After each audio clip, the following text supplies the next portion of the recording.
Maximize your wealth now. Yes, in business, finance, family, and lifestyle. Think about it. As a certified financial educator, my whole goal for this program originally was to bring business and finance together with spiritual principles and universal laws. And all of it needs to come from the heart. Got it? Maximize your wealth now. Absolutely. Yes.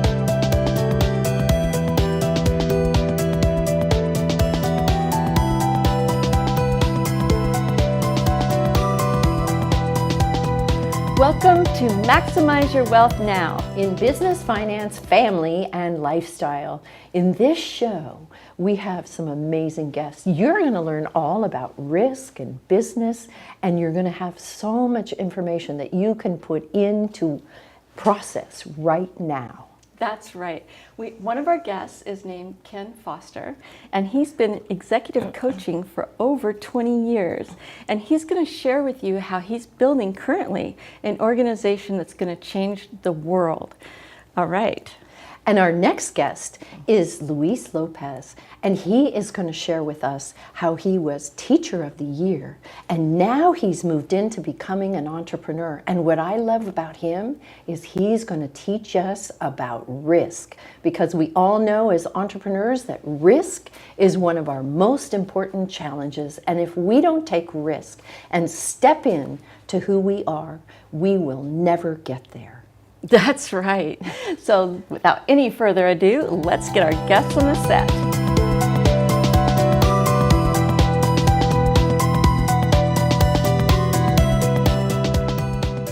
Ken Foster is a best-selling author, international speaker, intuitive money strategist, and CEO at Ken Foster's Premier Coaching. He is one of the country's leading figures in the science of business and consciousness. Over the past 20 years, Ken has worked with thousands of business owners to raise their awareness, increase courage, and transcend their limitations around relationships, business, and communication while adding profitability to their organizations. Ken is a master at guiding clients deep within to find the answers to their greatest challenges. His energy, power, and awareness of how to tap into the superconscious mind of spirit inspires clients to achieve higher levels of thinking by aligning their soul power with their soulful dreams. Ken is a best-selling author, international speaker, and has shared the stage with America's top new thought leaders and business experts, including Stephen Covey, Jay Abraham, Laura Langmeyer, Robert Allen, Mark Victor Hansen, Bob Proctor, T. Harv Eker, and Jack Canfield. Recently, Ken founded the Stars of Courage, a nonprofit organization that will provide coaching, mentoring, and training to raise families from poverty to prosperity. So Ken, share with us what it is you're doing. Well, thank you for asking, and I'm so glad to be here today. What I'm doing is we have a new organization. It's called the Stars of Courage. And the Stars of Courage came out of a need in this country that we have about 50 million people right now in poverty. And we've been giving them entitlement programs over the years. But we have a new way to do this. We're going to give people a hand up with coaching and training and some of the latest technology. So I'm so excited to be able to share some of the steps that we're going through today. And as a listener, I think what I'll give you also is the steps that we're going through to create this business and the steps that you can go through to create your own business. The way I got started was I ended up in Idaho with Senator Stephen Thane and meeting several representatives and state senators up there and eventually the governor, finding out the need for this program. So I started out with the research that needed to be done to find out that in America today we have about 14 national programs that help people that are in need, but 12 of those national programs are for people that are 21 years and under.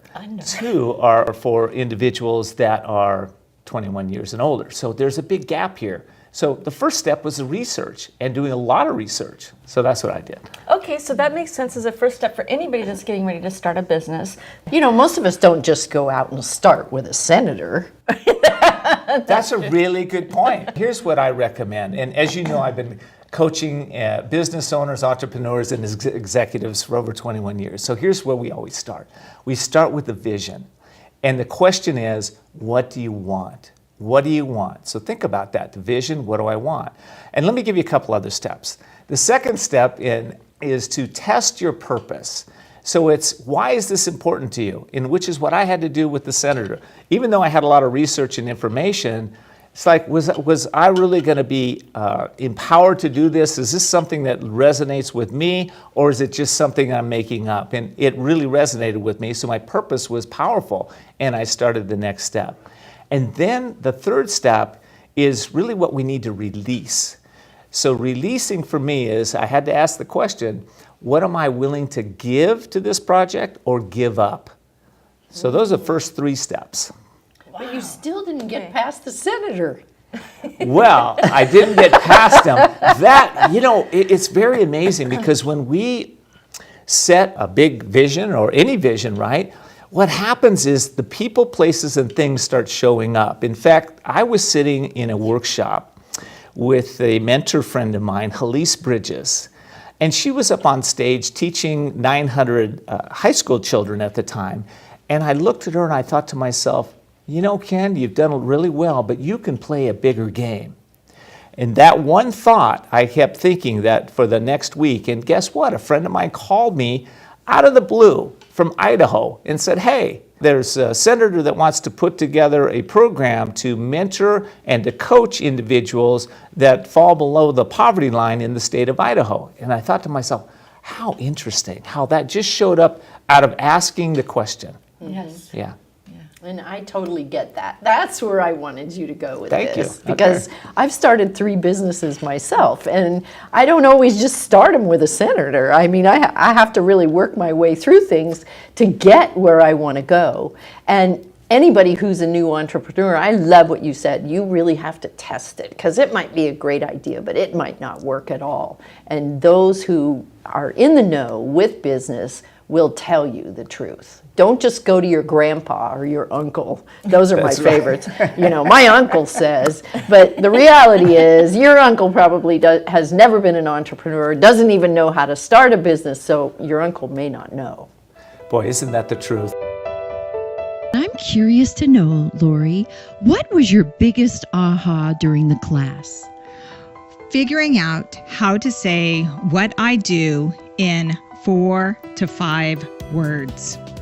This has been so exciting, because now when I network and someone asks me what I do, I can say it so succinctly and very excited, to the point that women say, I want to work with you. Oh, wow. Talk about change. I'm a change agent here. And I tell you, I was resistant. And I did move forward, and I did risk, only because Shirlene was so gentle and supportive for that process. I am so excited to be able to reach so many women now, whereas before it was one-on-one. And now I can reach the masses. The masses. Massive visibility for massive income, right? Yes. I've worked with thousands of individuals over the years, and a lot of people come to me because they have asked family and friends and people that love them dearly, but didn't have the business expertise to be able to help guide them into not only their vision, getting clear with what that might be, but their purpose. Why are they doing this? Why is this so important to a person? And then the next step for me is always the strategies. Like, how am I going to do this? So I had to think through, well, let me think. I know a lot of coaches out there, but how am I going to get coaches to go out and help people that are below the poverty line? And of course, the first thing I did was meet Barbara. Right. The universe brought us together. It brought us together just like that. Coach, right? What a better coach. Yeah. Here's somebody that's trained 6,000 coaches or so. So wow, this is a good, thank you, God. Yes. So it is that place where we decide our strategies. So if you're watching this, think about, if you're going to start a business or you're going to start something new, how am I going to do that? And this is an important question to ask. How is this going to happen? And for me, that question takes time. It's not something I went, oh, I have all the steps. In fact, even as we're speaking today, the steps keep revealing themselves as I ask the right questions. Beautiful. I love Right that. questions. Questions are so important when it comes to coaching, as we know. So as a coach, and you're executive coach, that's, I imagine, another question that you ask when you're coaching someone is, how are you going to take the next step? And for you, what is the next step? Because Stars of Courage, I just want to say, Stars of Courage is a big vision, a huge vision that I believe will actually impact the world in a great way. Thank you for that. And as you know, I wrote a book called Ask and You Will Succeed. It's 1,001 extraordinary questions in that book in 35 different categories to support individuals in asking those right questions. Beautiful. And the next step, well, I always like to look at risk. I ask myself, okay, so I know the strategies now. What could possibly stop me or this organization from being able to come into the world, right? And you know, with any business that we're developing, there are risks. With this organization, the senator and I, we were up there, and they were trying to pass a bill. And I thought to myself, what happens if that bill does not get passed? What am I going to do? That's what really opened up the strategy to follow what Make-A-Wish has done. Follow a model that's already been created, not to try to reinvent the wheel, but to ask what the risks are so that I could find those models that have already been done. That's brilliant.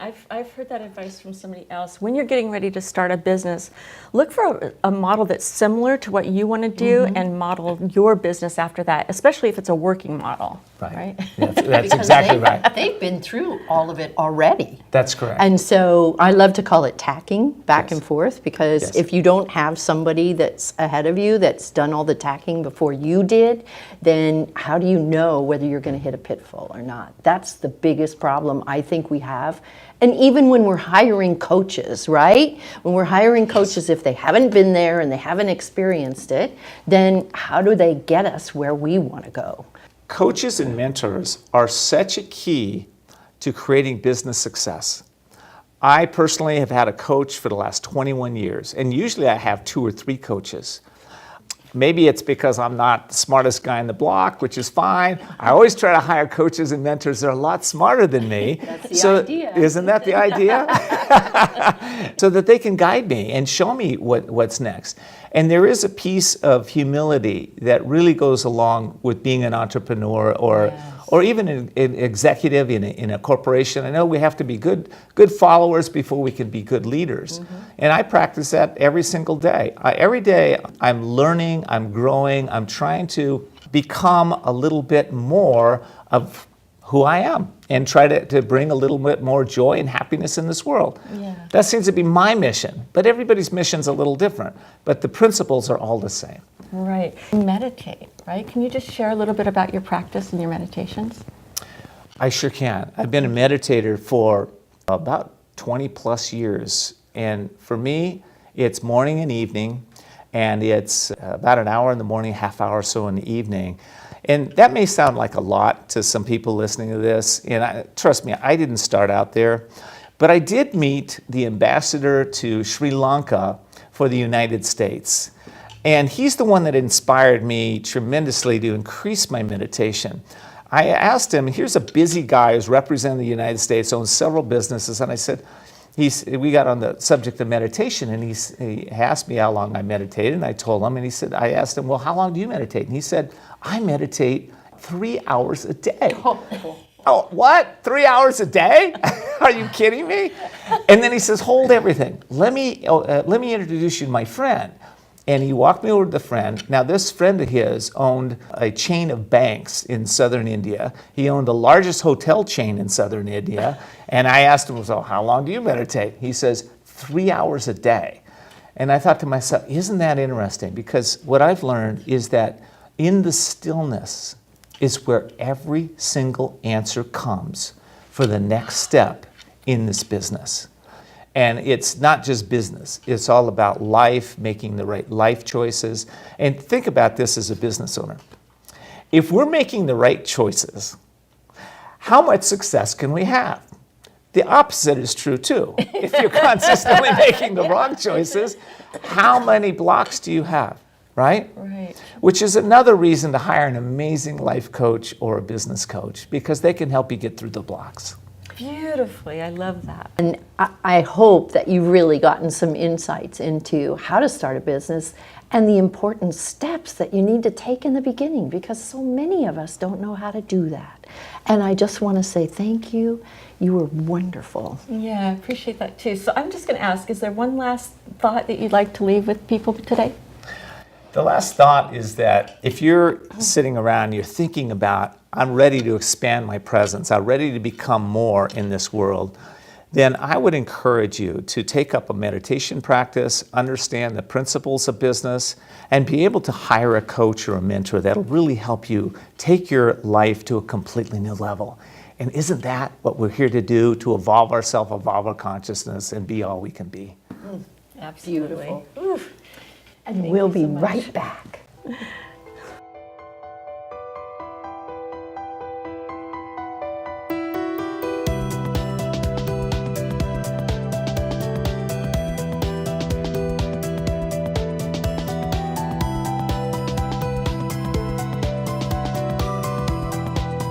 We want to give you some clarity on how you can step up and make a difference. You have seen guest experts come on our show, and if you have a mission and a message, we would love you to come on our show and deliver that to the masses.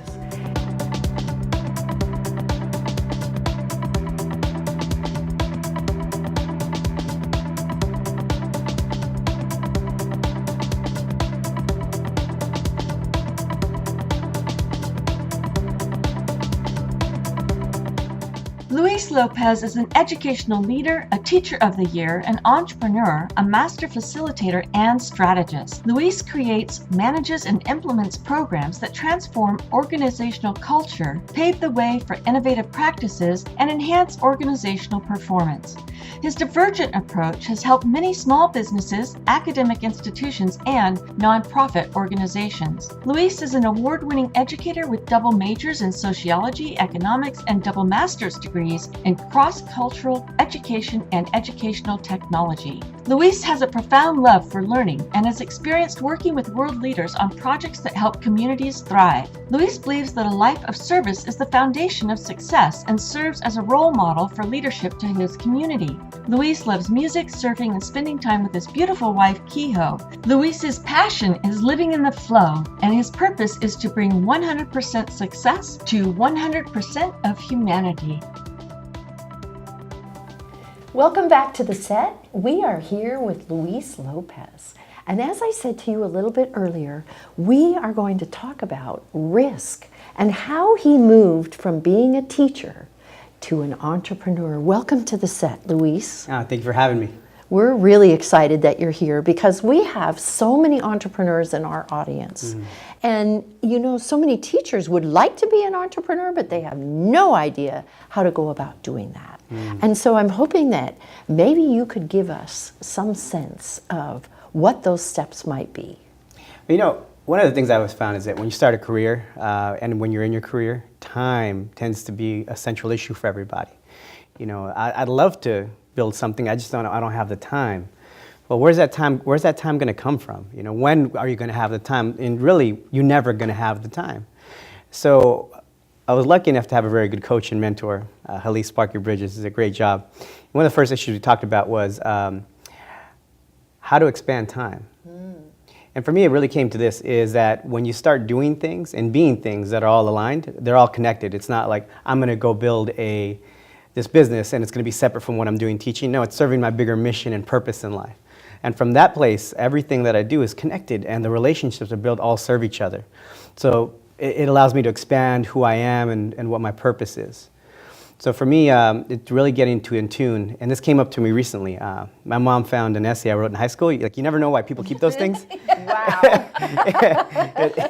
It was like, wow, I can't believe you kept this. And the title of the essay was called A Vision of Happiness. And I was like, wow, this is interesting because I'm really grounded in this right now. And in that 17-year-old, I wrote about how what I wanted to be the happiest I could be and teach people how to be happy as well. And if we had a happier world, it would just work better for everybody. Absolutely. And I thought, wow, that's awesome. Yeah, that's a great goal. Yeah, I'm going to incorporate that to what I'm up to now. And what I'm up to in education is really inspiring young people to achieve their own potential, their own inner greatness, and really disrupting the education model, and that teaching those things aren't really involved in school, like entrepreneurship, leadership, communication, digital literacy, and pushing the envelope. And that's when I realized, wait, I'm an entrepreneur inside my career. I didn't know that at first. It wasn't until I found that definition that I realized I'm taking risk. I'm taking risk because I'm doing things out of the norm. Well, what does an entrepreneur do? They take risk. What else does an entrepreneur do? Entrepreneurs fail. Boy, you got that right. And I realized that I was willing to embrace whatever lessons I had to learn to get to the next level, to elevate my students to their own great success. Well, how do I do that? I can't teach what I am not. I can't pass on what I haven't become. And so in that mission, I asked the question, how can I become an entrepreneur and serve my purpose? And in that, there was a couple failures. It was great because it was a learning curve.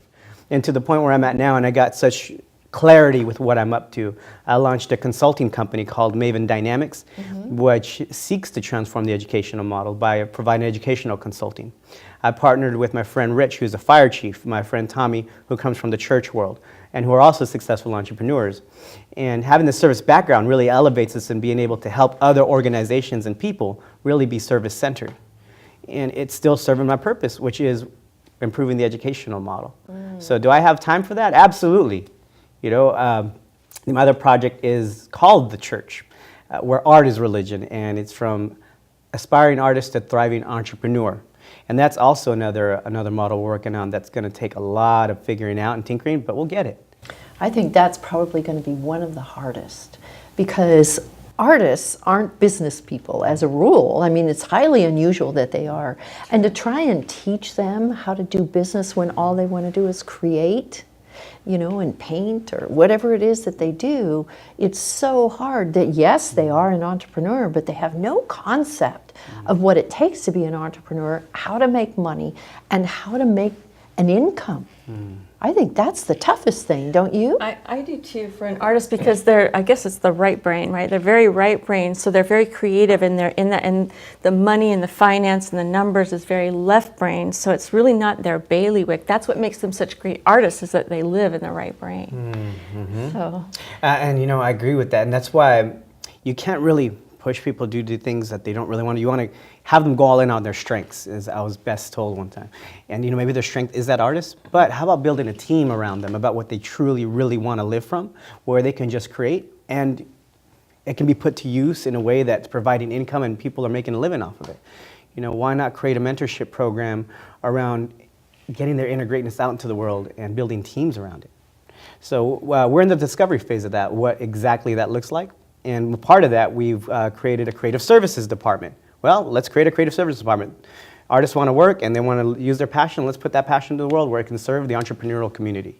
That's really a great idea. So it's a collective of people that maybe are left brain, maybe right brain, but you come together, and as a community of artists and finance people, you can really make a huge difference collective. I love that. And ultimately, it's still within my main purpose of disrupting the educational model. It's providing an alternative to a college education. Anybody can come in from the ages of 18 to 24 and spend a year learning the craft, getting a mentor, getting a coach, and immediately make an income from living their art and their vision. That's beautiful.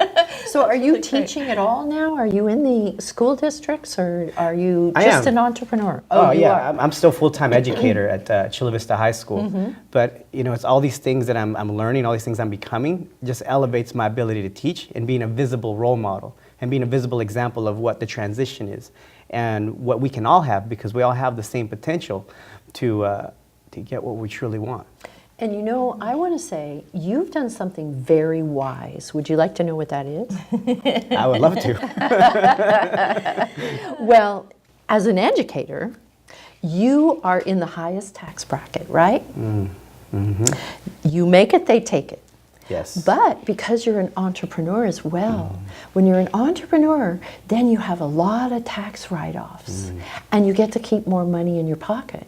So Luis is really doing the right thing. He is an educator, so he has a job and he has an income. And I always tell you, cash flow, number one, right? Cash flow is number one. So he has a job, but he's also an entrepreneur, so he can write off so much and keep more in his pocket. Yes? Oh, absolutely right. Thank you for bringing that up. You're welcome. I'm keeping track of my receipts. I mean, Good. You know, I've got my accounting in place, so when the next year comes, that's all going to come back. Awesome. There's so much. Then people don't know how much they can write off. Oh yeah, and you know, and there's also the perks of being an entrepreneur and being in my career is how it's elevated my career. I can walk into any room with anybody, and I'm not intimidated. I'm like, what's happening? You know, superintendent, anybody. You know, where I think before when I used to look as my career as a position, you know, I would be, oh, person has this title. But no, we're all here. We're all in a struggle. Everybody has a struggle. Everybody wants to accomplish something. And if I can walk in a room and say, how can I best serve you? It's a different conversation. Totally different. That's yes. beautiful. Absolutely. That's really beautiful. So what is the next thing that you really want to get out there to the world? You know, I told my wife I'm pregnant. That scared her. That means he's going to deliver something any day. She goes, what do you mean you're pregnant? I get pregnant. Is that I'm birthing an idea. I have a curriculum inside of me from all the experiences I've had and all of the people and young people I've been able to help. That I want to get it out there. I want to create a curriculum model, a lesson design that really helps young people achieve their inner greatness outside of the traditional norm. And so, you know, I'm really looking for that strategic partner, those alliances that can help create that. So it's really here, and I can't wait to let it out. Yes, I understand. Darn, he hasn't birthed it yet. We're all dying to know. Well, you've really been wonderful on the show today. It's just, you know, I love how these things just kind of surface that we never even expect. Right. Do you have any final thoughts for our viewers? Well, yeah, you know, on that note, you never know what's going to show up. Is always on the journey for A to B. Something always shows up in the periphery. And I think one of the greatest gifts that showed up on the periphery for me in learning self-love and then teaching self-love, my wife showed up, Kyo. That's right. And oh, she's lovely. This is the greatest gift, and her and our dog are outside, you know, and it's just great. It's the uncertainty, and sometimes uncertainty can be fear, but it's that precipice of uncertainty where life also thrives, and I just really love being there. And thank you for this opportunity to join you guys and have this wonderful conversation. Oh, it's been really fun. This has been a lot of fun and a lot of great insights. Wouldn't you all agree? Yes. Yes, of course.